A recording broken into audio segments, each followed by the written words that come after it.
کلام ربانی سے جس آیت کریمہ کی تلاوت کی ہے، تقریباً مسلسل کہہ لیجیے آپ علماء اکرام سے اس پہ سنتے رہتے ہیں، اور کلام ربانی وہ ایک حقیقت ہے کہ چاہے جتنا پڑھا جائے، جتنا سنایا جائے، بلکہ مجھے یاد آ رہا ہے میرے شیخ طریقت حضرت علامہ سید مظہر ربانی صاحب نے ایک مرتبہ فرمایا تھا، بیٹا یہ کلام ربانی جتنے بار پڑھو اور جتنا غور کرو، نئے نئے نکات سامنے آتے چلے جاتے ہیں، ہر بار اسی میں ایک نیا نکتہ سمجھ میں آ جاتا ہے۔ تو یہ تو بڑے لوگوں کی بات ہے، لیکن ہم آپ بھی سمجھتے ہیں کہ جب کلام ربانی کو تلاوت کرتے ہیں، اس تلاوت میں اگر باقاعدہ الفاظ کی تصحیح کے ساتھ، قرأت کے ساتھ اگر پڑھنے اور سننے کو ملتا ہے، تو آپ خود محسوس کرتے ہیں کہ دل میں ہر بار نئی تازگی پیدا ہو جاتی ہے۔ زور سے کہیے بھائی، ہم آپ سے بتا چکے ہیں، آپ ہم کو اگر بیدار کرنا چاہتے ہیں، ہم سے کچھ لینا چاہتے ہیں، سننا چاہتے ہیں، تو آپ کو بیدار رہنا پڑے گا، کیونکہ میں ویسے ہی تھکا ماندہ بھاگتا ہوا آتا ہوں اور یہاں سانسیں لیتا رہتا ہوں، لیکن اگر آپ کی سانسیں بھی ٹوٹ جائیں تو پھر یہ سانسیں تو پھر ختم ہو جائیں گی۔ لہٰذا آپ اپنی بیداری کو برقرار رکھیں گے، انشاءاللہ آپ سے فائدہ ہی ہوگا، آپ کا بھی میرا بھی۔ تو الحمدللہ میں نے جس آیت کریمہ کی تلاوت کی، اس میں اللہ تعالیٰ ارشاد فرماتا ہے، یا ایھا الذین آمنوا اتقوا اللہ، اے ایمان والو۔ جب اللہ تعالیٰ خود ایمان والا کہہ رہا ہے، اس کے معنی آپ ایمان والے ہیں، تبھی آپ سے مخاطب ہو رہا ہے نا۔ ایمان والا مان کے بھی اللہ کہہ رہا ہے اتقوا اللہ، اللہ سے ڈرتے رہو۔ اگر ایمان والے ہو گئے ہو تو یہ نہ سمجھو کہ اب ہم ایمان والے ہو گئے، مطمئن ہو گئے، اب ہمارے لیے کوئی مطلب نہیں ہے، نہیں، اتقوا اللہ، اللہ سے ڈرتے رہو۔ کسی ایمان والا ہونا آسان نہیں ہے، بے ایمان کے پیچھے کبھی جو ہے شیطان نہیں لگتا، وہ جانتا ہے یہ میرا چیلا ہے، اپنا کام میرا کام کر رہا ہے، جانتا ہے نا بھائی۔ بے ایمان کو یہ جانتا ہے کہ اس کے پیچھے لگنے کی کیا ضرورت ہے، یہ تو میرا کام خود ہی کر رہا ہے، چھوڑ دیتا، جا تو آزاد ہے۔ لیکن ایمان والے کو وہ اس کو ہضم ہی نہیں ہوتا، اس لیے کہ ایمان والے کی وجہ سے اس کو جنت سے باہر نکالا گیا ہے نا۔ آدم علیہ السلام کو سجدہ نہ کرنے سے اللہ نے ساری عبادت کا جتنا بھی خزانہ تھا، ذخیرہ تھا، لپیٹ کے اس کے منہ پہ مار دیا ہے نا بھائی۔ اور کیا فرمایا، او خروج فإنک رجیم، نکل جا، اب تو یہاں رہنے لائق نہیں، تو رجیم ہو گیا، مردود ہو گیا ہے، اور مردود جنت میں نہیں رہتا۔ کسی مردود کو جنت میں جاتے دیکھا ہے نا؟ کسی نے دیکھا ہو تو بتا دو بھائی، ارے کہنا ہم جنت ہی نہیں دیکھی تو ہم مردود کو جاتے کیا دیکھیں گے، ہے نا بھائی۔ جنت دیکھی کسی نے، لیکن جنت دیکھنے کا شوق تو سب کو ہے نا۔ کون ایسا ہے کہ جنت کو دیکھنا نہیں چاہتا، یہ بتا دیتا آپ نے، کوئی نہیں چاہتا ہوگا، سب چاہتے ہوں کہ جنت دیکھے۔ اگر جنت دکھا دی جاتی تو کوئی بے ایمان نہ ہوتا میرے بھائی، میں آپ کو بتا دوں کیا بات ہے۔ دیکھیے، بات کسی کی سمجھ میں آ جاتی ہے تو دل سے آواز نکل ہی آتی ہے نا۔ اگر جنت کسی کو دکھا دی جاتی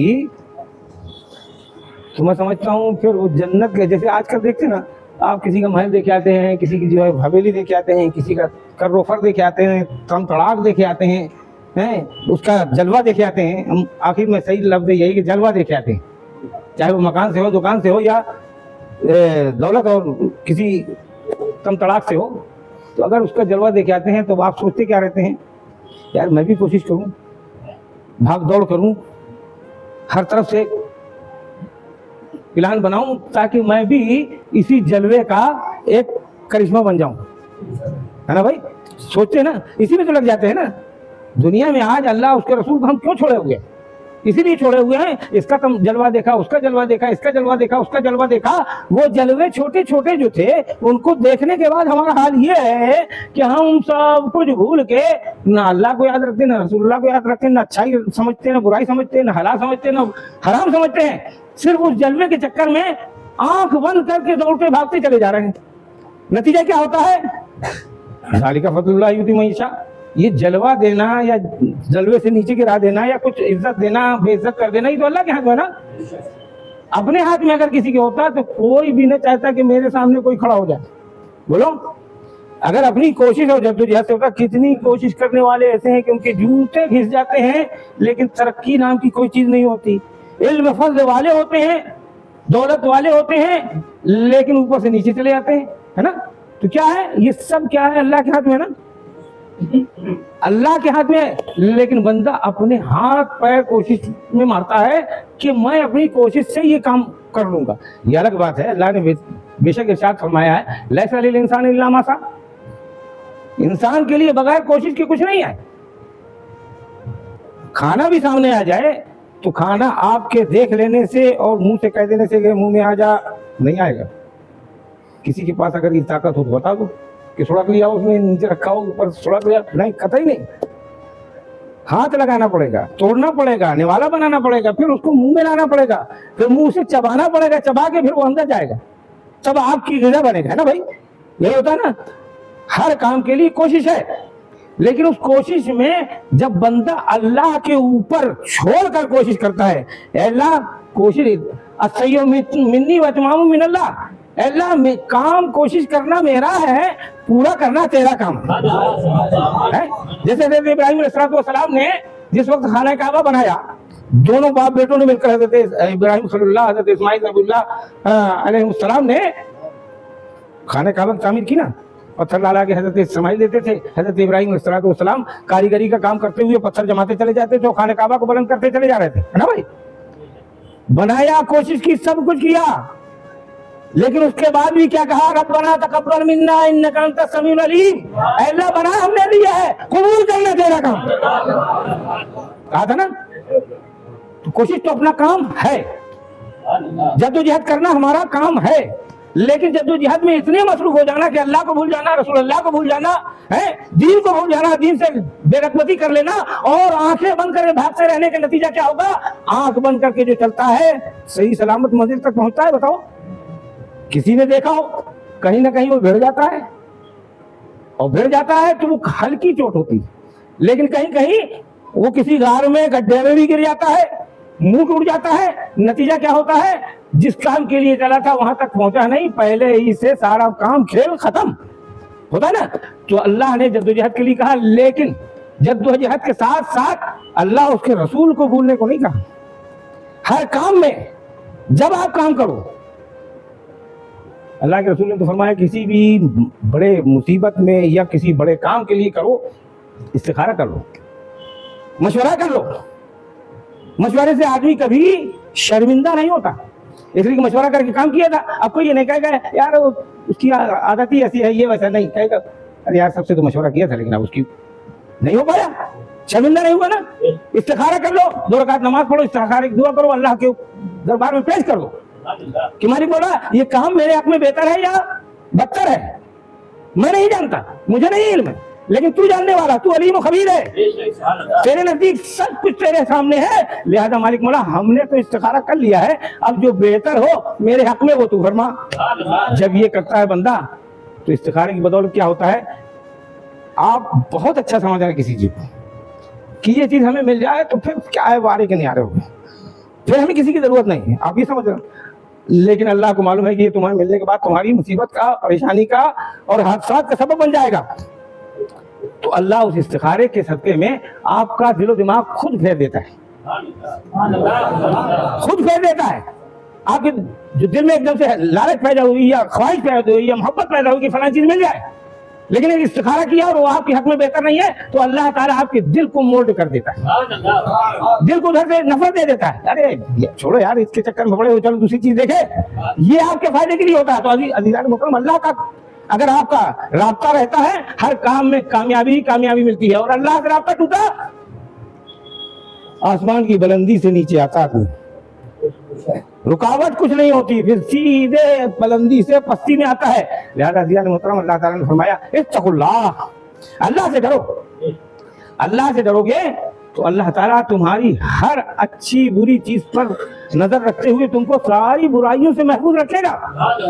اور اس کے بعد کیا فرمایا, وَكُونُوا مَعَ الصَّادِقِينَ, ایمان والے بھی بنو اور سچوں کے ساتھ بھی ہو جاؤ. اللہ سے ڈرو بھی اور سچوں کے ساتھ بھی رہو.